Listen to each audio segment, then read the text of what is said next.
Welcome class 11th in today's history class. Students, in our previous class we have discussed about social hierarchy system of Roman Empire. हमने देखा कि Roman society किस तरह से different groups में बटी हुई थी, किस तरह से सोशल क्लासिफिकेशन हुआ था. And today our topic is late antiquity, जहाँ पर हम बात करेंगे रोमन एम्पायर के लास्ट पीरियड्स के बारे में, यानी सेकेंड हाफ के बारे में, जब रोमन एम्पायर बिल्कुल ख़त्म होने पर था, यानी रोमन एम्पायर डिक्लाइन होने वाला था. लेकिन उस टाइम पर कौन कौन से चेंजेस रोमन एम्पायर में देखने को मिले वो हम डिस्कस करेंगे आज के क्लास में. So let's start. स्टूडेंट्स, अब हम हमारे चैप्टर के लास्ट टॉपिक पर आ चुके हैं, जहाँ पर हम कंक्लूज़न निकालेंगे पूरे रोमन एम्पायर का. ठीक है, तो यहाँ पर ये जो वर्ड यूज़ किया गया है लेट एंटिक्विटी, ये डिस्क्राइब करेगा हमारे फाइनल टर्म को, कि किस तरह से फाइनल जो सिस्टम था, यानी फाइनल फेज़ में हमारे रोमन एम्पायर में किस तरह के चेंजेस आ रहे थे, किन किन तरीके से एवोल्यूशंस हुए, है ना. ये सब कुछ 4th to 17th सेंचुरी के टाइम के बारे में हम लोग इसमें पढ़ेंगे. ठीक है, कहाँ से 4th to 7th सेंचुरी के बीच के जो भी चीज़ें हुई, जो भी चेंजेस आए, उनके बारे में हम लोग डिस्कस करेंगे. इस टाइम पर 4th सेंचुरी में जो मेन चेंज हुआ वो था कल्चरल और इकोनॉमिक चेंजेस. इस टाइम पर हुए, लोगों की जो रिलीजियस लाइफ थी वो चेंज हुई. कैसे चेंज हुई? उस टाइम पर जब 4th सेंचुरी चल रही थी तो उस टाइम पर एक नया एम्परर आया जिसका नाम था कॉन्स्टेंटाइन. और इन्होंने क्या किया, इन्होंने डिसाइड किया कि क्रिश्चियनिटी को ऑफिशियल रिलीजन बना दिया जाएगा. जबकि हम लोगों ने पढ़ा था कि यहाँ पर रोमन एम्पायर के अंदर डिफरेंट टाइप के रिलीजन्स फॉलो किए जाते थे, क्योंकि यहाँ पर इन्होंने बहुत सारे टेरिटरीज़ को जीता था वॉरफेयर के थ्रू, है ना. तो हर जगह पर जो भी रिलीजन फॉलो किया जा रहा था उसी से रिलेटेड लोग अभी भी इंक्लूड थे पूरे पॉपुलेशन में, पूरे एम्पायर में. लेकिन कॉन्स्टेंटाइन के आ जाने के बाद जैसे ही इन्होंने क्रिश्चियनिटी को ऑफिशियल रिलीजन डिक्लेयर कर दिया, ज़्यादातर जो लोग थे उनका जो रिलीजियस लाइफ हो गया वो चेंज हो गया, और अब सभी की रिलीजियस लाइफ कैसी हो गई, क्रिश्चियनिटी बेस्ड हो गई, है ना. यानी जो एक मेन रिलीजन उस टाइम पर फॉलो किया जाना शुरू हो गया वो था क्रिश्चियनिटी. तो यानी कल्चर में चेंजेस इस टाइम पर आना शुरू हो गया था. बाद में 7th सेंचुरी के टाइम पर यहाँ पर इस्लाम धर्म की भी शुरुआत हो जाती है, यानी इस्लाम लोग भी आ जाते हैं और यहाँ पर क्रिश्चियनिटी को जो चेंज करता है, रिप्लेस कर देता है, और यहाँ पर इस्लाम रिलीजन आ जाता है. तो यहाँ का कल्चर पाया जाता है कि 4th से 7th सेंचुरी के बीच में बहुत तेज़ी के साथ चेंज हो रहा है. इसी टाइम पर एक एम्परर डायक्लेशियन आ जाते हैं जिन्होंने भी बहुत सारे चेंजेस किए. तो जब अब हम सेकेंड हाफ की बात करते हैं रोमन एम्पायर की और उसके चेंजेस की बात करते हैं, तो दो मेन रूलर्स, दो मेन एम्परर्स का नाम हम डिस्कस करेंगे, जिसमें से फर्स्ट है कॉन्स्टेंटाइन और सेकंड है डायक्लेशियन. क्लियर. अब जो हमारे डायक्लेशियन थे, इन्होंने क्या क्या काम किया? इन्होंने ये किया कि उन्होंने अपनी टेरिटरीज़ को अपने टाइम पीरियड में और ज़्यादा एक्सपैंड करने के लिए बहुत सारे स्ट्रैटेजिक एक्टिविटीज़ करी, है ना, जिससे ताकि उनका जो टेरिटरी है वो भी एक्सपैंड हो जाए और इकोनॉमिक भी, इनकी इकोनॉमिक वैल्यू जो थी वो भी अच्छी हो जाए. ठीक है. डायक्लेशियन ने इसके अलावा अपने जो उनके फ्रंटियर्स थे, यानी जो भी बाउंड्रीज़ थी, उनको फोर्टिफाइड किया. फोर्टिफाइड कर देने से क्या होगा कि प्रोटेक्शन मिलेगी आउटसाइडर से. आउटसाइडर जो हमारे अटैकर होंगे उनसे बचा जा सकता है ना. तो बाउंड्रीज़ की तरह फोर्टिफिकेशन कर दिया गया पूरे जो भी इनके टेरिटरीज़ थे उस टाइम पर. ठीक है. इसके अलावा उन्होंने क्या किया, रीऑर्गेनाइज्ड प्रोविंशियल बाउंड्रीज़, जो भी प्रोविंशियल बाउंड्रीज़ बनाई गई थी, यानी पूरे एरिया को, पूरे एम्पायर को डिफरेंट प्रोविंशियल बाउंड्रीज़ में डिवाइड किया गया था, उसको रीऑर्गेनाइज्ड किया गया. यानी जो भी बेस रहा हो उस टाइम पर, उस बेस को ध्यान में रखते हुए, उस क्राइटेरिया को देखते हुए उन्होंने पूरे जो टेरिटरी थी, पूरा एम्पायर था, उसको दोबारा से नए प्रोविंशियल बाउंड्रीज़ के साथ रीऑर्गेनाइज्ड कर दिया। इसके अलावा इन्होंने क्या किया, इन्होंने सेपरेट कर दिया सिविलियन और मिलिट्री फंक्शंस को। ठीक, सिविलियंस कौन से लोग थे? सिविलियंस ऐसे लोग होते हैं जो कॉमन सिटीजन्स होते हैं, जो कि किसी भी तरीके से मिलिट्री में आर्मी से रिलेटेड नहीं होते हैं, है ना। ये यानी कॉमन सिटीजन्स जो होंगे वो सिविलियन है, और मिलिट्री जो हमारे आर्मीज़ या हमारे जो डिफेंस में लगे हुए लोग थे, ठीक, तो वो होंगे। तो इन्होंने क्या किया कि दोनों के फंक्शंस को सेपरेट कर दिया, बिल्कुल अलग अलग बता दिया। इसके अलावा इन्होंने मिलिट्री कमांडर्स को क्या दे दिया, कुछ तरह के ऑटोनॉमीज़ दे दिए, ठीक है, यानी कुछ स्पेशल पावर्स दे दिए। जिससे क्या हो गया कि जिससे ये जो कमांडर्स थे ये कुछ पावरफुल ग्रुप्स के रूप में जाने लगे। ठीक, तो ये थे डायक्लेशियन के कुछ जो चेंजेस जो उन्होंने लाए। ठीक, इनके अलावा अब कॉन्स्टेंटाइन की बात कर लेते हैं। कॉन्स्टेंटाइन जी ने क्या क्या इनोवेशंस किए।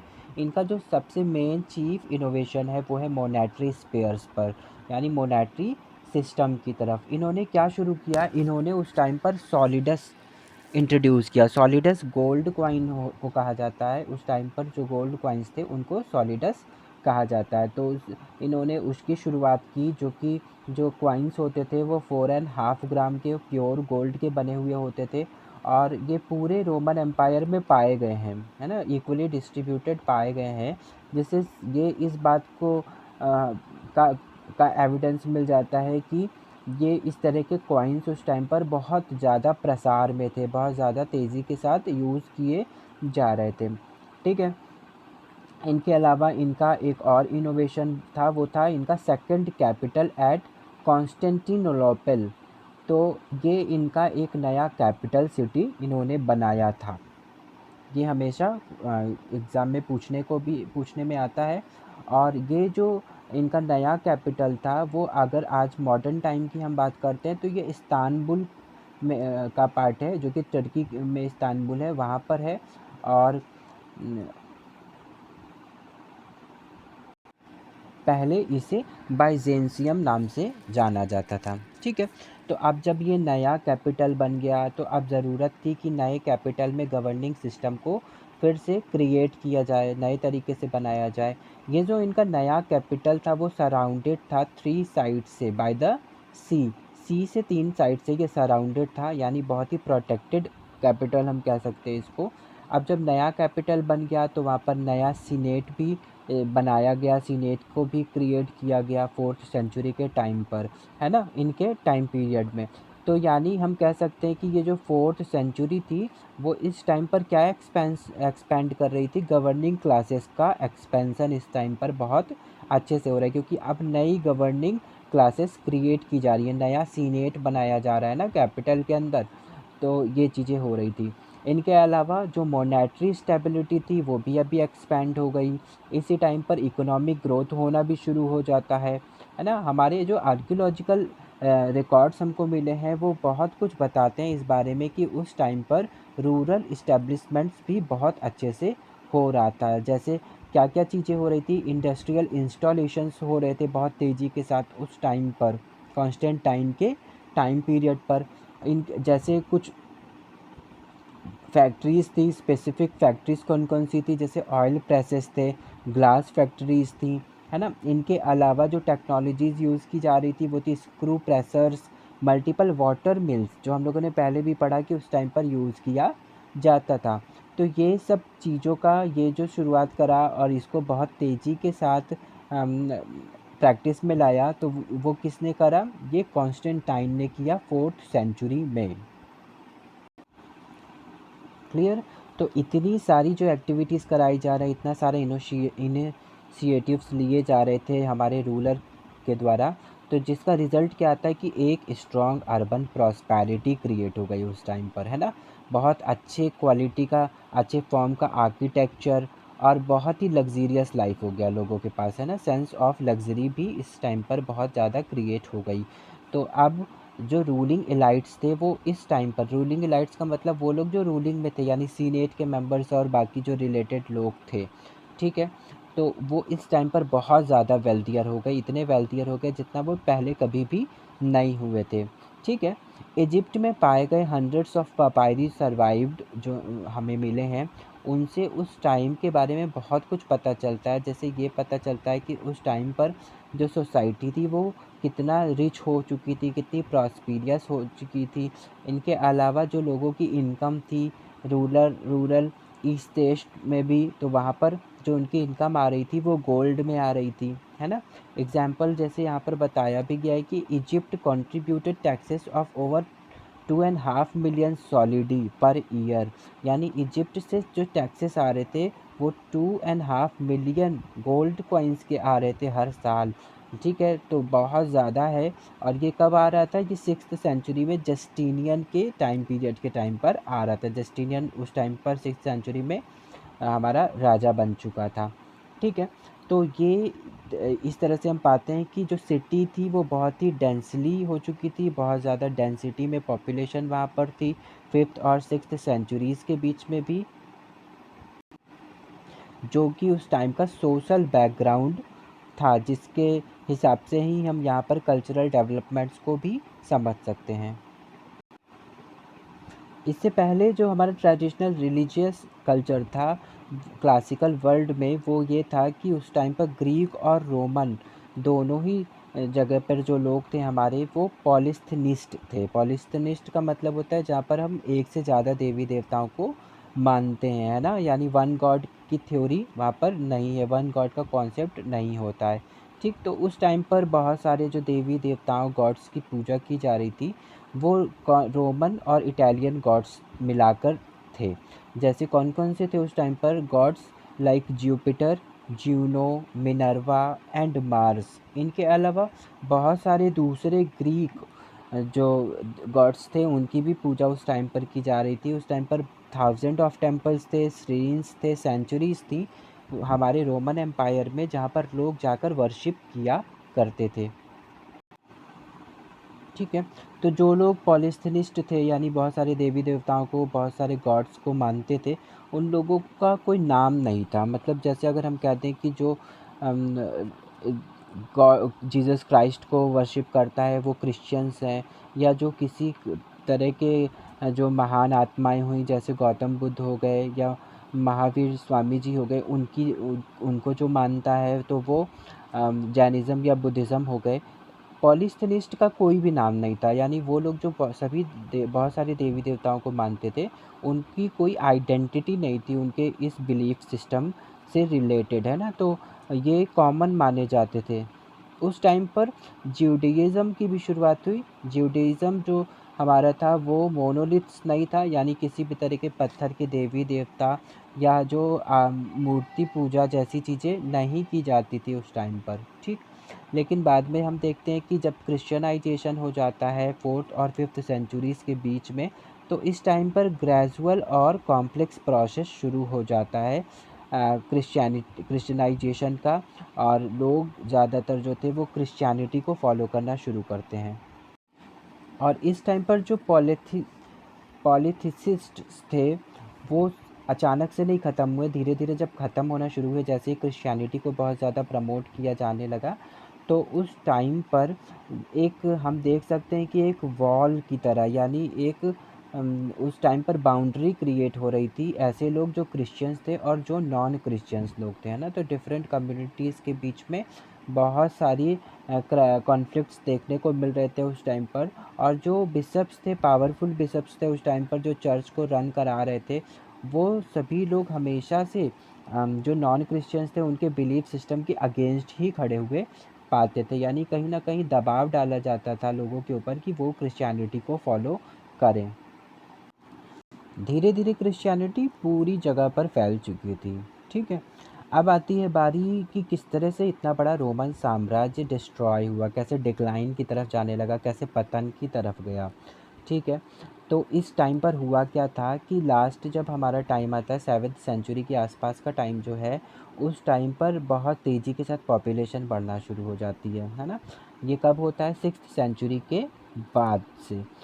ठीक है, तो ये चलना शुरू हो जाता है। इस टाइम पर मेडिटेरेनियन सी जो हमारे एक ट्रेडिंग सेंटर था, है ना, उसके पास का एरिया, उसके ईस्ट का जो एरिया था, वो प्रॉस्पेरियस था, यहाँ पर इतनी प्रॉस्पेरिटी आती थी, इतना फ़ायदा, इतना इनकम होता था कि वो पूरे एम्पायर को अच्छे से रन कराने में हेल्प करती थी।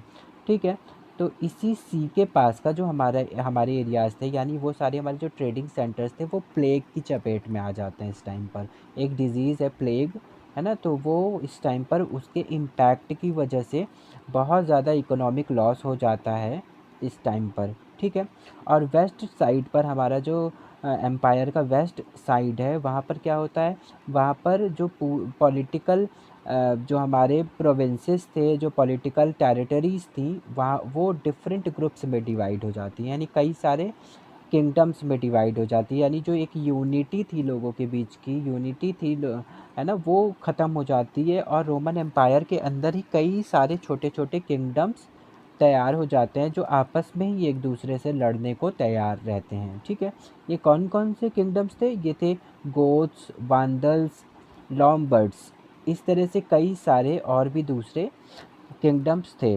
ठीक है, जो हमारे पोस्ट रोमन टाइम पे, यानी सेकंड हाफ में रोमन एम्पायर के बहुत ही ज़्यादा तेज़ी के साथ इस्टेब्लिश्ड किंगडम्स की तरह सामने आते हैं। ठीक है, इनके अलावा स्पेन का एक इम्पॉर्टेंट किंगडम है जिसका नाम है विसिगोथ्स। ये बाद में इनको कौन डिस्ट्रॉय कर देता है? ये जो विसिगोथ्स थे स्पेन के, इनको अरब्स के द्वारा हरा दिया जाता है 711 एंड 720 के बीच में। ठीक है, तो यहाँ पर जब ये अरब का एक्सपेंशन भी हो जाता है, अरब की एंट्री भी हो जाती है, तो यहाँ पर धीरे धीरे करके फिर रोमन साम्राज्य, रोमन एम्पायर ख़त्म होना शुरू हो जाता है।